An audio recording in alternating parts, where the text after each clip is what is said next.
नमस्कार बच्चों, कैसे हो आप सभी। आई होप सभी अच्छे होंगे। बेटा हमने स्टार्ट किया था unit second structure of atom.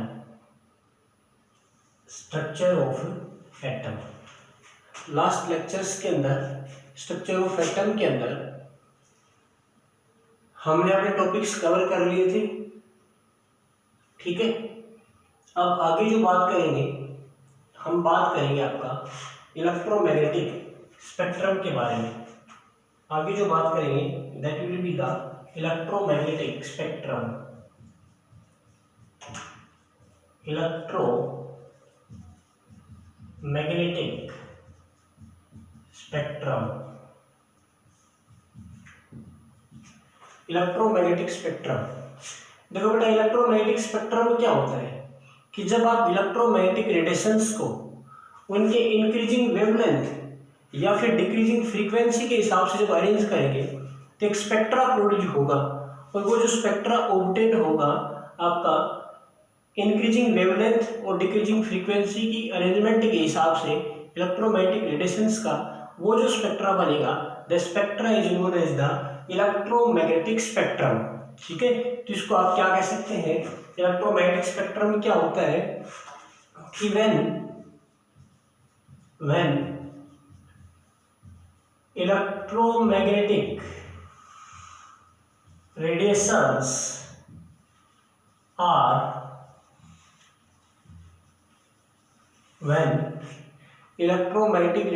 are arranged in order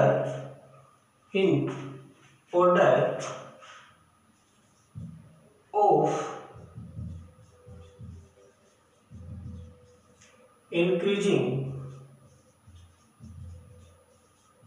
wavelength or decreasing frequency, then spectra is obtain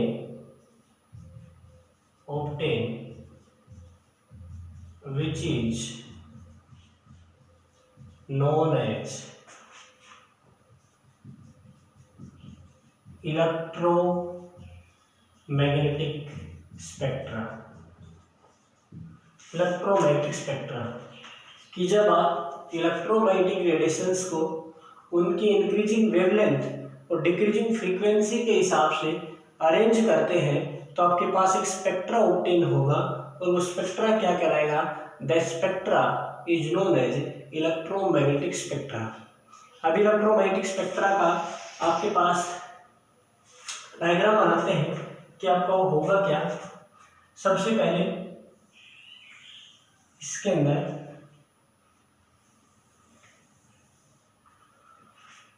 first जो होगा आपका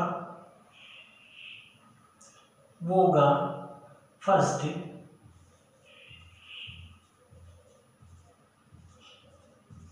गामा रेज, और वो होगा 10 की पावर -14, 10 की पावर -12 एक्स रेज, उसके बाद 10 की पावर -10 यूवी रेज, उसके बाद 10 की पावर -8 10 की पावर 14 गामा रेज, 12 आपका एक्स रेज, और ये भी आपका इसी के अंदर ये आपका 10 की पावर -10 और यूवी रेज 10 की पावर -8। ठीक है, और इस 8 के और इसके बीच के अंदर आपका थोड़ा सा गैप रहेगा। ये क्या होगा आपका इंफ्रा रेज 10⁻⁻⁶, और उसके बाद 10⁻⁴, ये आपका रडार। उसके बाद आपका 10⁻²,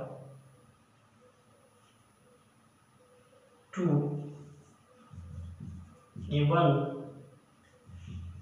FM, उसके बाद टीवी, और उसके बाद शॉर्ट वेव 10⁻⁴। ये जो आपका वेवलेंथ है ये किसके अंदर है, मीटर के अंदर। और यहाँ जो होगा वो आपका विजिबल स्पेक्ट्रा बनेगा। वो क्या होगा आपका विजिबल लाइट।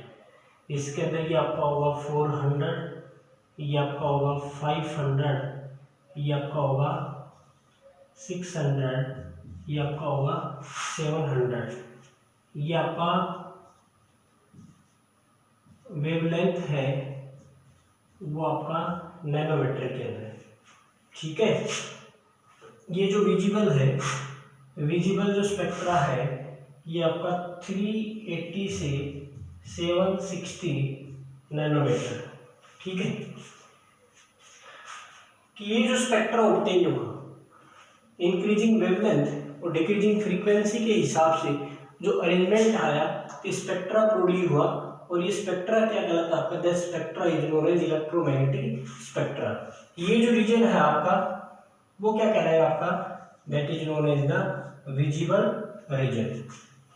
अब इसके अंदर इस इलेक्ट्रोमैग्नेटिक स्पेक्ट्रा के अंदर नेक्स्ट के अंदर देखिए अरेंजमेंट कि आपकी जो रेंज है कौन किस हिसाब से अरेंज है। तो ये था आपका इलेक्ट्रोमैग्नेटिक स्पेक्ट्रा का डेफिनेशन कि इलेक्ट्रोमैग्नेटिक स्पेक्ट्रा क्या होता है। उसके बाद नेक्स्ट में देखते हैं हम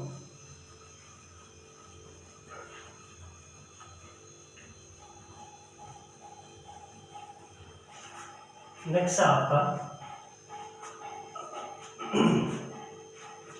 तो विजिबल स्पेक्ट्रा था। विजिबल जो स्पेक्ट्रा था that will be 380 to 760 nanometre. ठीक है, अब जो आपका वेवलेंथ है, वेवलेंथ इन इंक्रीजिंग ऑर्डर, आपको जो वेवलेंथ होगा इंक्रीजिंग ऑर्डर के अंदर वो क्या होगा, सबसे पहले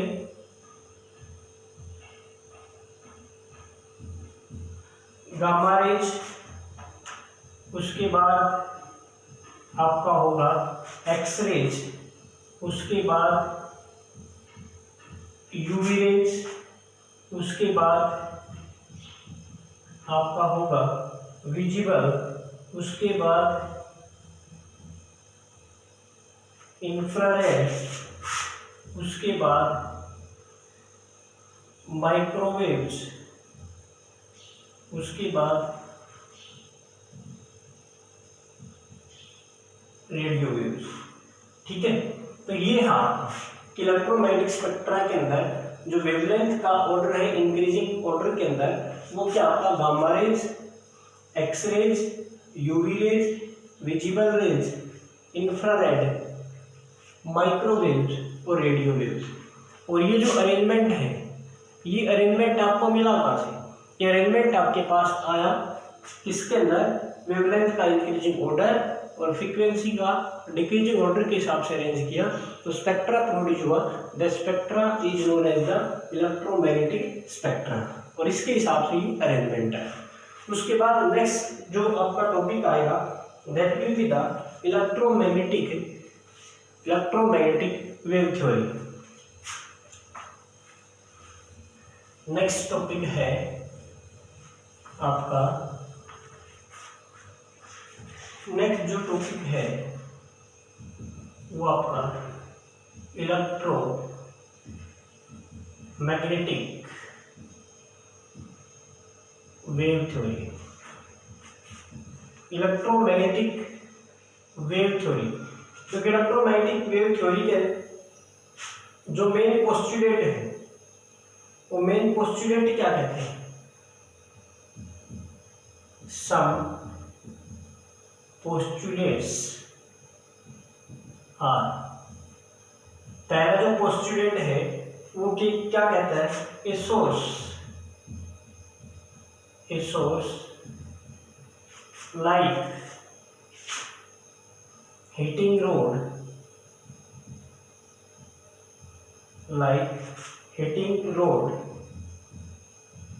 emits energy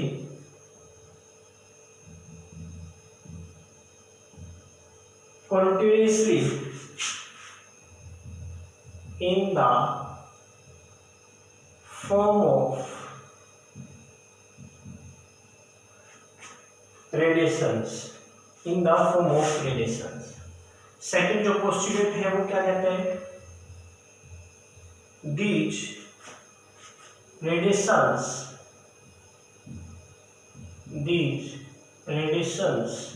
are electromagnetic in nature. These radiations are electromagnetic in nature. देखो जो इलेक्ट्रोमैग्नेटिक वेव थ्योरी थी, इलेक्ट्रोमैग्नेटिक वेव थ्योरी की जो पोस्टुलेट है वो क्या कहता है कि एक सोर्स है, आपका कोई भी हीटिंग रोड है, वो कहता है कि आपका एनर्जी को क्या करेगा? कंटिन्यूसली इमिट करेगा, किसके अंदर? In the form of radiations. और जो आपकी रेडिएशंस इमिट हो रही है, these radiations are emitted are electromagnetic in nature, कि आपकी जो रेडिएशंस इमिट होती है उनका नेचर क्या है? इलेक्ट्रोमैग्नेटिक नेचर है। लेकिन ये थ्योरी फेल हो गया, ठीक है। क्यों फेल हुआ? कि आपकी दो कॉन्सेप्ट है। पहला जो कॉन्सेप्ट है आपका ब्लैक बॉडी रेडिएशंस,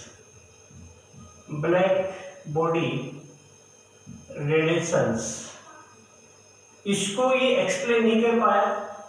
और दूसरा जो कॉन्सेप्ट था फोटो इलेक्ट्रिक इफेक्ट, इसको क्या किया?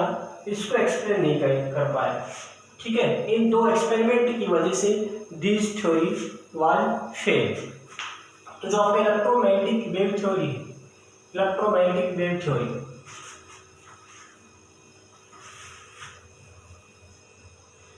तो आप कह सकते हैं कि आपका electromagnetic wave theory fails due to two experiment. First है आपका ब्लैक बॉडी रेडिएशंस। हम एक्सप्लेन करेंगे ब्लैक बॉडी रेडिएशंस होता क्या है, फोटो इलेक्ट्रिक इफेक्ट क्या होता है। और दूसरा क्या है? Photo electric effect. दूसरा क्या आपका फर्स्ट आपका ब्लैक बॉडी रेडिएशंस और दूसरा क्या है? Photo electric effect. अब एक एक करके एक्सप्लेन करें ब्लैक बॉडी रेडिएशंस क्या है, ठीक है। ब्लैक बॉडी रेडिएशंस होता क्या है, फर्स्ट को एक्सप्लेन करेंगे। ब्लैक बॉडी रेडिएशंस क्या है? देखो ब्लैक बॉडी रेडिएशंस क्या है कि ब्लैक बॉडी रेडिएशंस के हिसाब से कि कोई भी आइडियल बॉडी है, आप ये कह सकते हैं कि an ideal body can emit an ideal body can emit and observe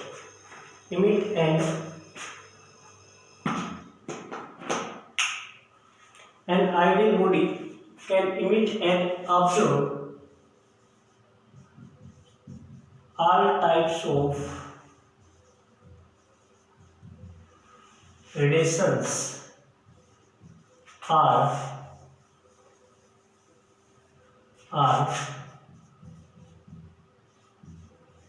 known as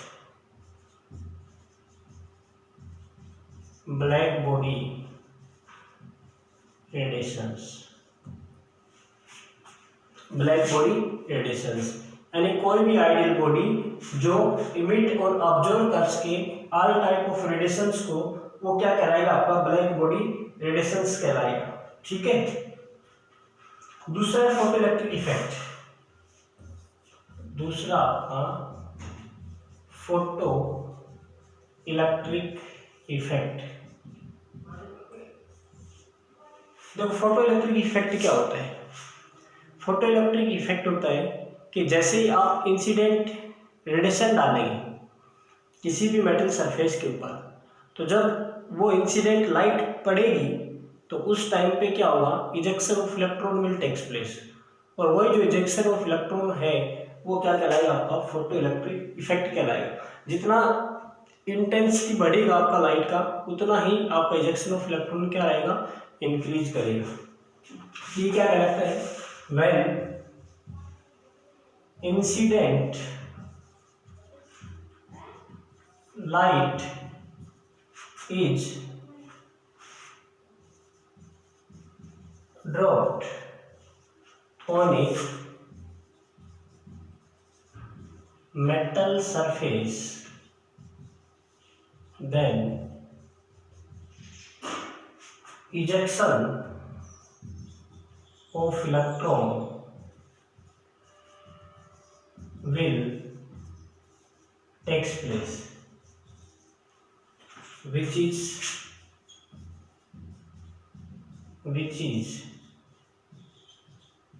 known as photoelectric effect।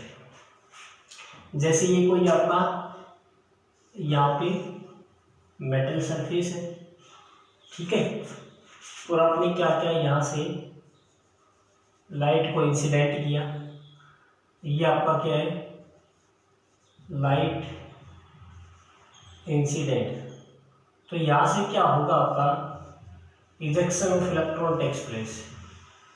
Ejection of electron will takes place, और ये क्या कहलाएगा? आपका photo electric effect.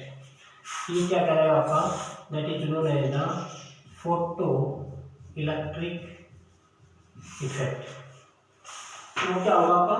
Photo electric effect. तो ये जो पॉइंट थे black body radiations का और फोटो इलेक्ट्रिक इफेक्ट का, इन दोनों एक्सपेरिमेंट को इलेक्ट्रोमैग्नेटिक वेव थ्योरी ने एक्सप्लेन नहीं किया, जिसकी वजह से क्या हो गया? फेल हो गया। अब इसके अंदर ब्लैक बॉडी रेडिएशन देख लिया आपने।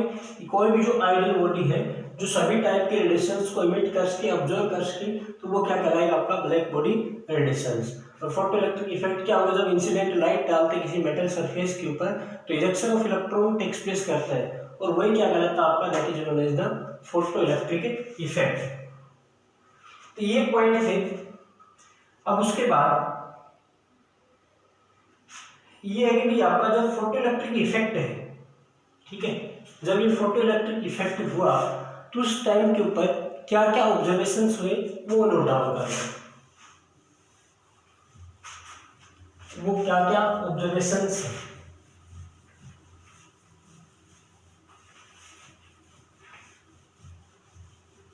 क्या कहता है? During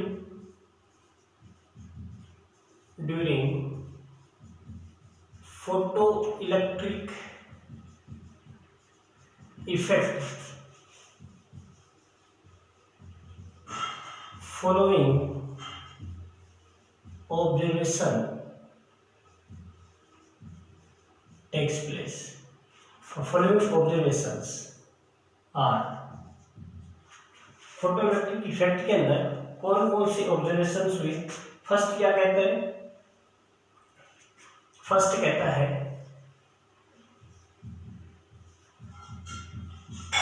ejection of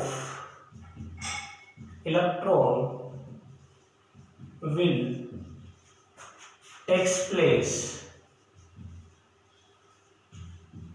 as soon as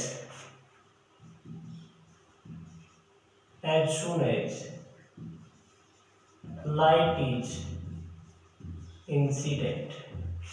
ये कहता है कि आपका injection of electron takes place करेगा जैसे ही आप इंसिडेंट लाइट डालेंगे फोटो इलेक्ट्रिक इफेक्ट के अंदर। सेकंड जो पॉइंट क्या था, ये था कि जो आपका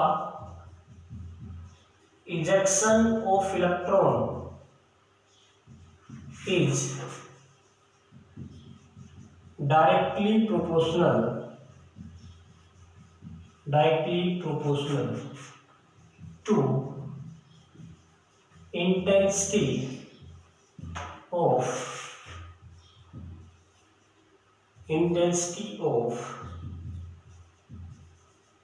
इंसिडेंट लाइट। ये आपका रिजेक्शन ऑफ इलेक्ट्रॉन है वो इंसिडेंट लाइट के डायरेक्टली प्रोपोर्शनल था। मतलब इंटेंसिटी जितना ज़्यादा होगा इजेक्शन ऑफ इलेक्ट्रॉन उतना ही ज़्यादा होगा, इंटेंसिटी लाइट का कम होगा तो इजेक्शन ऑफ इलेक्ट्रॉन भी क्या होगा, कम होगा। थर्ड जो ऑब्जर्वेशन था, थर्ड ऑब्जर्वेशन क्या था कि हर एक for each metal have a minimum frequency